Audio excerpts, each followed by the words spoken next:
This is Malcolm with Classic British Spares in Lancaster, California.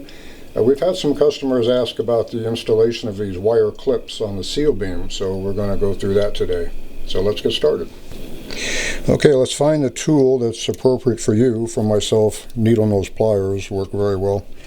You want to remove that clip from behind that rim, like so.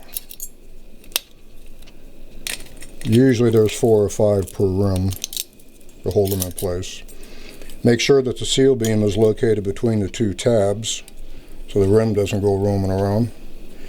And just reverse the process. Put the rim behind the clip.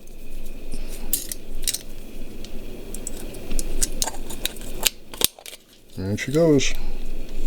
Just work your way around the rim. Like so. And that's it. Hope that helps. Okay, so just to follow up, we'll try it one more time. Make sure you put the clip behind that rim